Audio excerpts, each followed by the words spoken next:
Bienvenue sur Breakthrough Burnout, le podcast bilingue qui vous aide à mieux comprendre le burn-out et vous donne les clés pour vous reconstruire et revivre.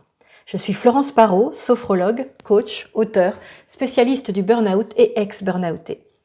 Au cours des épisodes du podcast, en solo ou en conversation avec d'autres spécialistes, en français ou en anglais, je vous aide à comprendre toutes les facettes du burn-out pour mieux l'éviter ou le surmonter. Breakthrough Burnout, c'est le podcast qui vous aide à comprendre et revivre. Je suis ravie de vous retrouver pour un nouvel épisode du podcast, cette fois-ci en solo.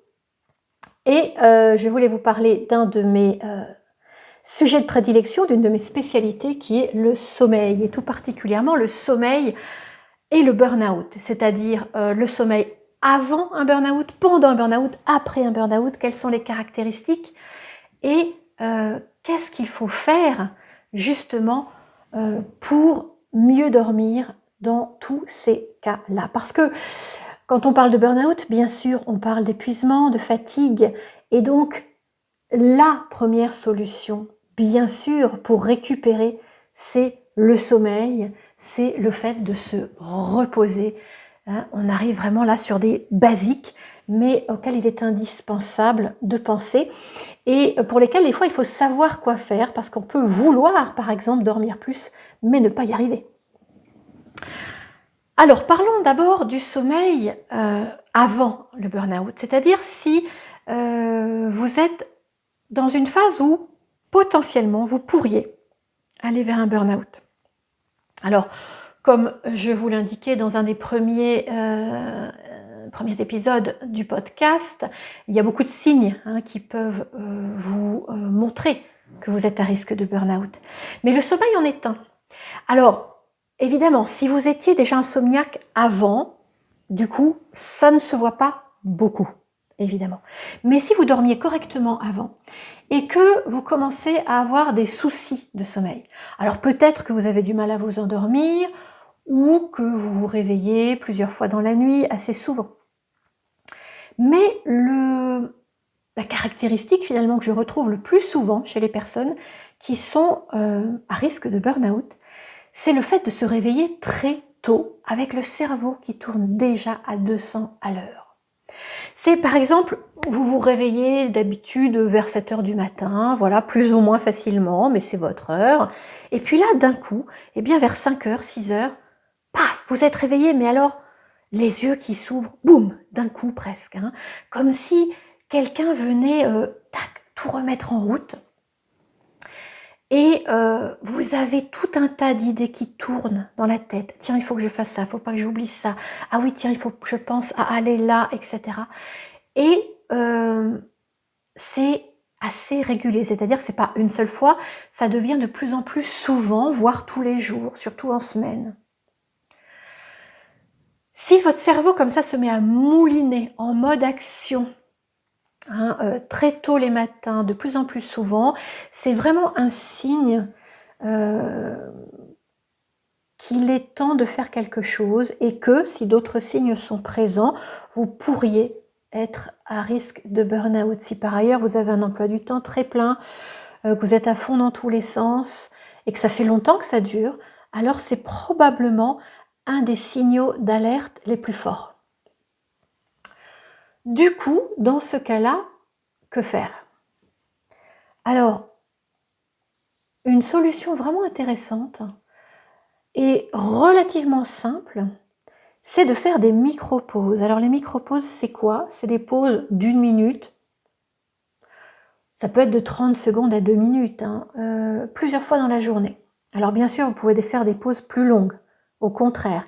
Mais souvent, quand on est dans cet état d'hyperaction avant un burn-out, même le fait de faire une pause d'1 minute peut sembler difficile. Donc, plusieurs pauses d'1 minute par jour peut être beaucoup plus efficace qu'une longue pause. Mais après, ne me faites pas dire ce que je n'ai pas dit, vous pouvez faire les deux, au contraire. Donc une micro-pause, ça se fait comment ? Alors si vous voulez voir ça en détail, j'ai fait une petite vidéo assez courte sur ma chaîne YouTube, donc n'hésitez pas à aller regarder, la chaîne de la bulle de repos. Ça peut vous aider, mais l'idée c'est vraiment de se poser, de fermer les yeux, et voilà, de souffler, hein, de respirer, de se poser pendant 1 minute. Le fait de fermer les yeux est important parce que ça change un peu ce qui se passe dans le cerveau. Ça va aller travailler sur certains types de mémoire. Donc c'est très intéressant, ça n'a l'air de rien, mais c'est d'une efficacité redoutable. Et puis surtout, ça empêche l'accumulation de fatigue. Donc ça, c'est très très intéressant. Bien sûr, tout type de pause, de moments de repos, de moments de récupération que vous pourrez mettre dans votre emploi du temps est indispensable à ce stade-là. Un autre point qui peut être intéressant et qui n'est pas forcément simple, c'est d'apprendre à s'écouter. Ça, c'est pas quelque chose qu'on fait généralement facilement, naturellement, mais c'est prendre le temps, justement, peut-être lors de ces pauses, d'écouter comment vous vous sentez, de connaître, d'apprendre à connaître vos limites, ce qui vous convient moins. Ça ne se fait pas en 5 minutes, mais ça peut vraiment être intéressant de le travailler parce que c'est ce qui peut vous sauver du burn-out. Vous connaître vos limites, connaître vos modes de fonctionnement et les respecter le plus souvent possible, je dirais à 95%, ce serait bien. Autre chose, si par exemple vous n'êtes pas du matin de façon générale, ne pas chercher à changer son rythme naturel de sommeil. Alors je vous l'ai dit, à ce stade, vous êtes peut-être déjà en train de vous réveiller beaucoup plus tôt que vous ne le souhaiteriez ou beaucoup plus tôt que vous n'en avez l'habitude. Mais si ce n'est pas encore le cas et que l'idée vous vient, pour avoir plus de temps pour tout faire, de vous lever plus tôt le matin pour avoir le temps d'organiser des choses, même du temps pour vous avant que les autres soient réveillés dans la maison par exemple. Si vous êtes du matin, super. Si vous n'êtes pas du matin, ça va venir aggraver votre état de fatigue parce que c'est un moment où vous, votre corps, votre tête récupère. Nous ne sommes pas tous égaux, entre guillemets, face au sommeil. Nous n'avons pas tous besoin du même nombre d'heures ou de dormir exactement au même moment. Et respecter ce rythme naturel le plus possible. Il peut toujours y avoir des contraintes de travail ou d'autres, mais respecter le plus possible ce rythme, c'est vraiment indispensable. Et puis, un autre élément vraiment indispensable, c'est de déconnecter avant d'aller vous coucher. Si vous êtes à 200 à l'heure, vous avez travaillé beaucoup, vous avez été occupé toute la journée, et en plus, en rentrant à la maison, vous aviez encore peut-être du travail à faire. Vous aviez peut-être le repas préparé, les enfants à gérer, d'autres choses personnelles à organiser,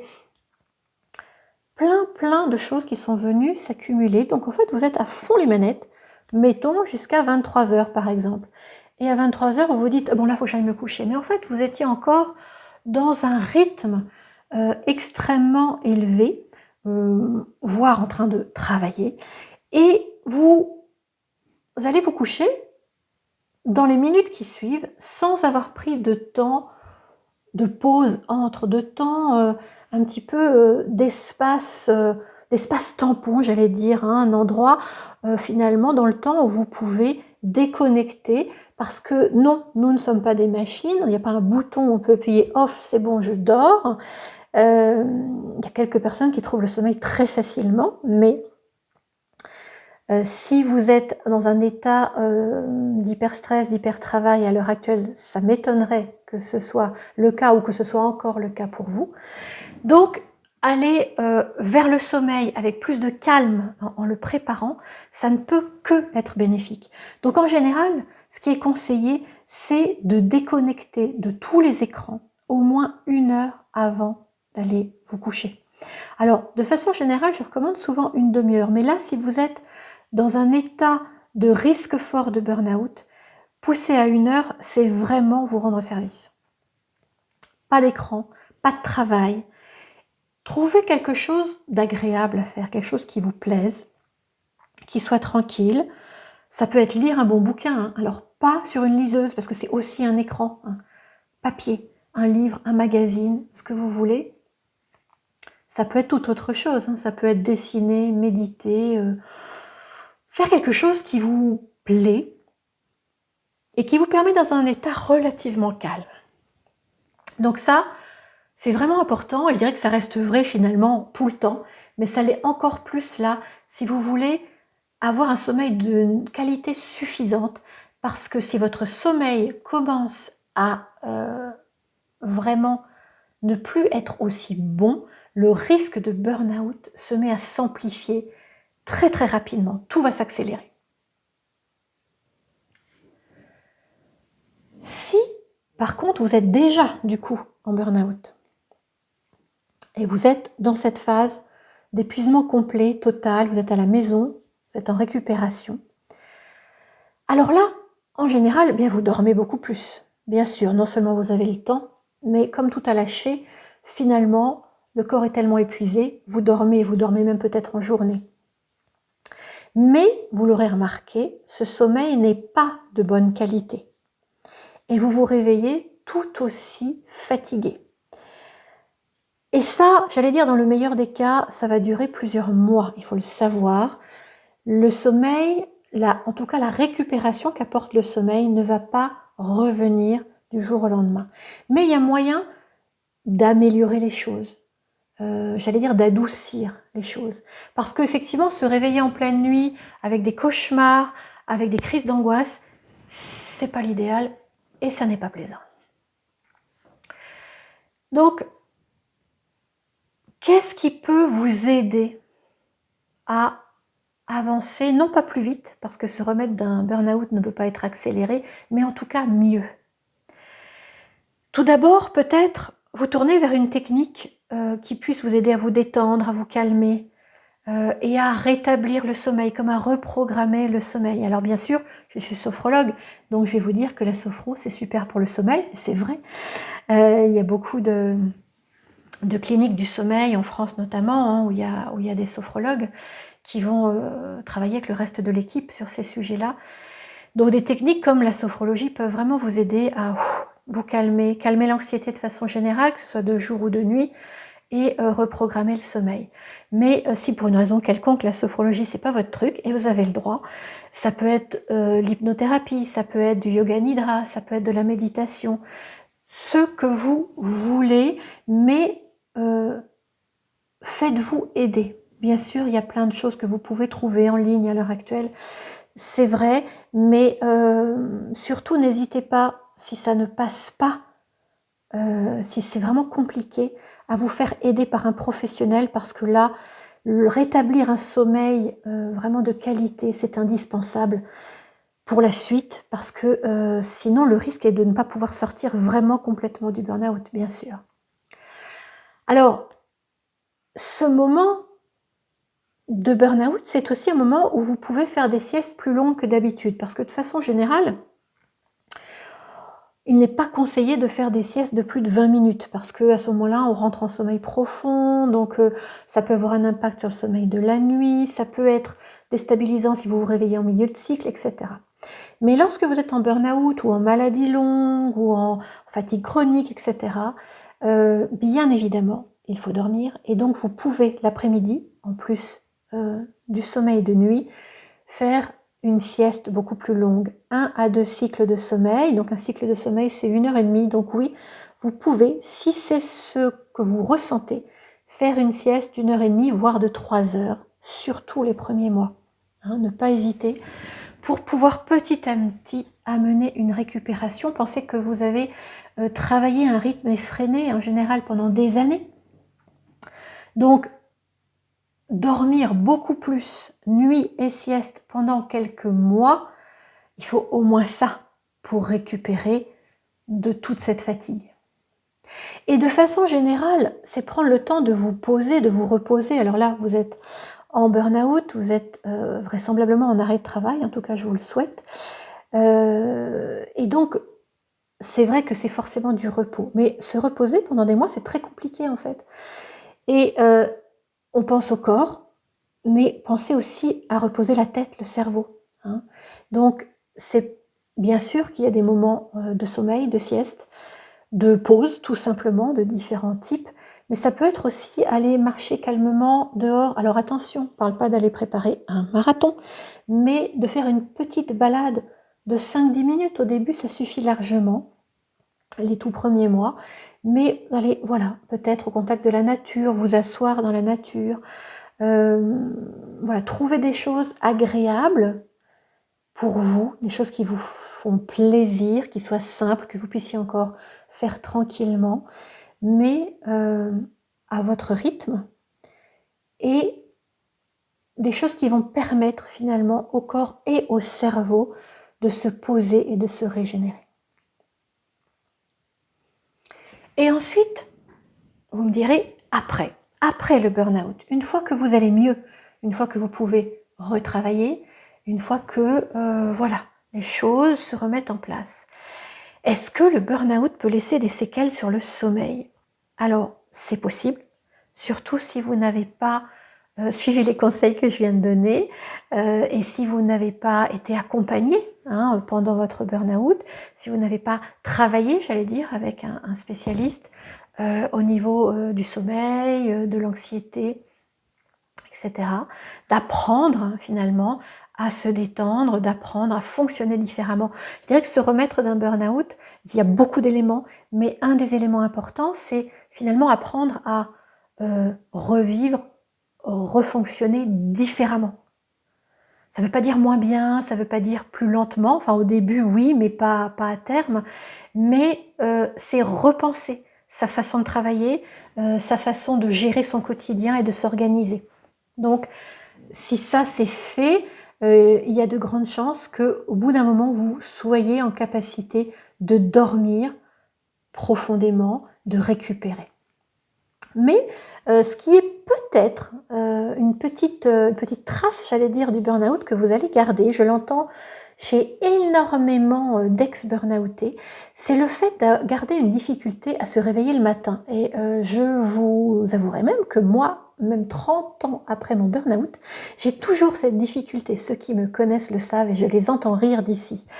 En fait, tout simplement, le réveil matin du corps, c'est le cortisol. Or, le cortisol est produit par les surrénales qui ont totalement dysfonctionné pendant des années, qui ont été totalement épuisées lors de votre burn-out et dont ont perdu cette habitude de produire du cortisol. Et même si elles ont redémarré, eh bien, redémarrer le matin peut être plus compliqué. Et donc, il peut y avoir une difficulté finalement à se réveiller. Donc, surtout, si c'est votre cas, et si c'est possible pour vous, eh bien, voyez si vous pouvez adapter votre rythme de vie, de travail, afin de peut-être démarrer un petit peu plus tard ou d'avoir des horaires plus flexibles. Alors je sais bien que ce n'est pas évident pour tout le monde, mais en tout cas, sachez-le, et si vous ne pouvez pas adapter, eh bien, ça peut être peut-être une sieste flash en début d'après-midi, 5 minutes, 10 minutes, ou bien récupérer sur le week-end, mais surtout, si vous ne pouvez pas suivre votre rythme actuel de sommeil, de veille, essayez de récupérer au maximum. Les conseils que j'ai donnés pour l'avant-burnout sont d'autant plus valables.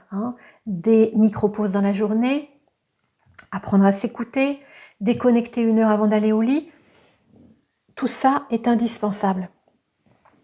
Et donc, voilà, c'est vraiment repenser votre façon de fonctionner, de travailler, et là en l'occurrence de dormir et de vous reposer, pour trouver un rythme qui vous permette sur la durée de ne pas refaire un burn-out et petit à petit de récupérer suffisamment d'énergie pour faire tout ce que vous avez envie de faire, mais correctement, dans le sens en adéquation, en alignement avec ce qui est bon pour vous, pour votre corps et pour votre tête. Voilà, j'espère que cela vous a apporté quelques éclairages utiles. Si vous avez envie d'en savoir plus sur certains aspects que j'ai évoqués aujourd'hui, surtout n'hésitez pas à me le dire. Je peux tout à fait refaire un épisode sur 1 ou 2 points précis, il n'y a aucun problème. Et de façon générale, si vous voulez en savoir plus sur le burn-out, les solutions pour en sortir, vous pouvez me retrouver sur mon site et sur les réseaux sociaux. Vous avez tout ça dans les notes du podcast. Et je vous dis à très bientôt pour un nouvel épisode de Breakthrough Burnout, le podcast qui vous aide à comprendre et revivre.